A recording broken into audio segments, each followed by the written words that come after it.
Hey toy collectors, welcome to another super exciting, outrageous toy review. Today, we're taking a look at the Ninja Force version of Night Creeper. Night Creeper was part of the second wave of Ninja Force figures, and he makes total sense. This army builder had been around in the G.I. Joe universe for quite some time. The Ninja Force Night Creeper is a pretty big step away from the original version of the character. The original figure had a maroon and gray paint scheme, while version 2 features purple and sky blue. The Night Creepers are a syndicate of high-tech ninjas, and they sort of played up the high-tech angle of this one a little more than the ninja. I guess Ninja Force, by just including them, covered the ninja part of their scheme. This guy looks like a Cylon. I swear that helmet couldn't fit a human face in it. There's no room for a nose. This guy almost could have worked better as an alien bounty hunter when we got to Star Brigade. Night Creeper has a blue helmet with a red visor and all kinds of interesting textures to it. It's on a twist joint. It does not have a ball joint. You can't look up and down, just side to side a little bit. And even that range of motion is pretty small. He's got a large barrel chest with lots of muscle definition and a whole bunch of grenades. The back of his back is still nicely detailed with musculature and just has the cord that the grenades are on. You'll notice he has no backpack hole because these guys didn't have the screw port. They kind of fused the Ninja Force figures together to keep people from messing with the action features, I assume. Which means that if you get one of these guys with a floppy O-ring, you can't change them anymore. As we move down his arms, he has these purple sleeves that transition with a little ruffle? I'm not sure what that is. Into gray sleeves, into long blue gloves. His articulation is very interesting because the arms at the shoulders move together. That rotation point moves because that's his action feature. That is known as the Bonsai Bash. But this is not Bonsai, the figure. You think they could have just called it like the Night Creeper Bash or something.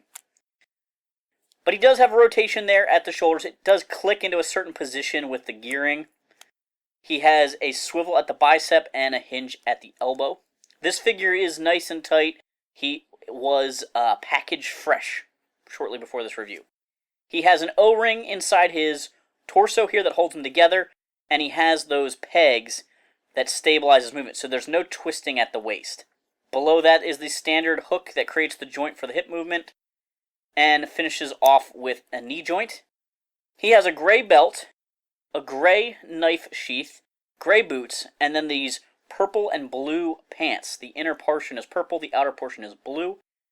It's not the right colors, but the texture pattern reminds me of Copperhead, the water moccasin pilot from back in the day. So this figure is limited in articulation with the head and the waist there compared to most G.I. Joes, as well as the arm limitations due to the wacky action feature. Here's Night Creeper's package. I have been slowly trying to complete my G.I. Joe collection, and I needed accessories for this guy, and I found a really kind of beat-up carded version online and decided to buy it and open it. So the card is really warped and has a giant sticker over his face, so I can't even imagine displaying this as a carded figure in my collection. And the bubble was kind of yellowed a little bit too, so I cut it open, got a nice figure and all the accessories out of it. The front of the package here shows off that Bonsai Bash. I do kind of like this artwork that they created that shows the instructions on how to use his action feature. And it's got the standard pink Ninja Force logo and the little burst behind the figure. On the back, we can see the other Ninja Force characters: Snake Eyes, Zartan, Night Creeper, Scarlet. Shows off Bonsai, Bushido, and Slice there. We've got the Ninja Lightning motorcycle. Down a little bit lower, we have our flag point and cross-cell for DEF and Battle Corps. And finally, we have the Night Creeper's file card. You can pause it here if you want to read his bio. I do want to point out a few things here, though. It starts out with his armor-plated Night Creeper helmet and his infrared visor. But over here in the second column, part 6, his Hido-Washi Night Creeper cape. And in the picture there, I can see it's this thing behind his back. I'm going to flip it back to the front. I know the artwork is obscured by the sticker, but you can see the cape here. There's no cape on this figure. They're calling out a feature that's depicted in the art that isn't on the figure. Do you think they were planning some sort of cloth good piece? A lot of them had little belt tails.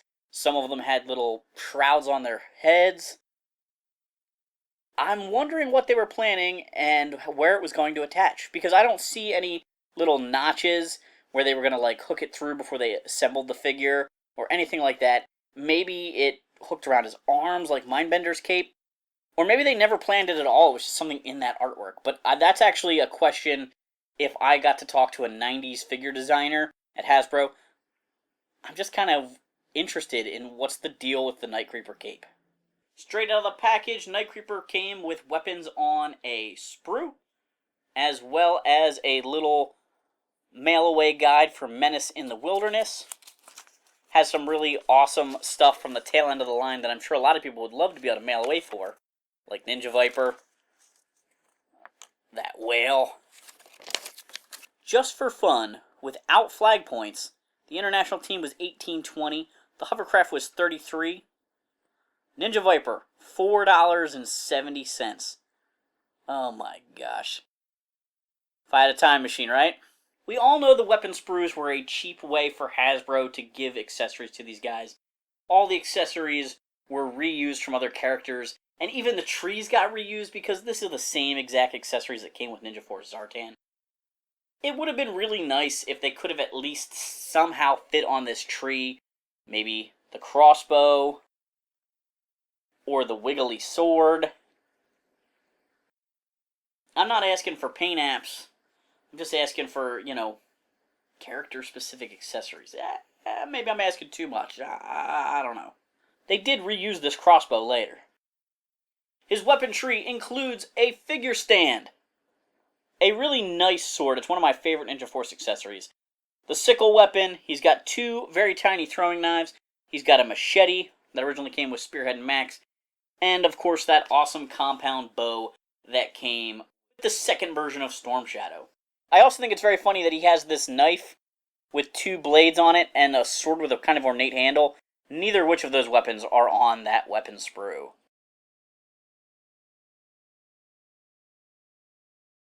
Night Creeper version 1 was a really cool army builder from my childhood. Version 2 is just a weird figure.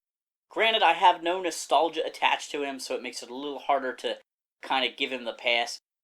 But I personally think he's one of the worst Ninja Force figures.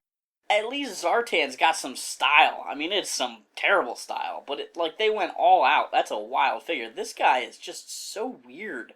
He's got like a superhero chest with a robot head. He's got the funny padded pants. He just doesn't look like a ninja at all to me. Maybe the cape would have been the touch. Maybe the cape would have made him amazing. I don't know, but I guess this figure sold well enough because he got reissued in the color change Shadow Ninja line, and Dice of the Slice and Dice duo didn't get reissued in that line. Although I do think that may have had to do with skin tone, and they didn't want bare-skinned ninjas to do the color change thing. Scarlet didn't get reissued either in that line. Just a theory. Another thing I'd ask a 90s designer if I could. Let me know in the comments down below what you think of Ninja Force Night Creeper. I've got a couple of them, but I am not dying to army build him like I am the version 1. Thanks for watching this super exciting, outrageous tour review. Make sure to like, subscribe, and check out my other videos.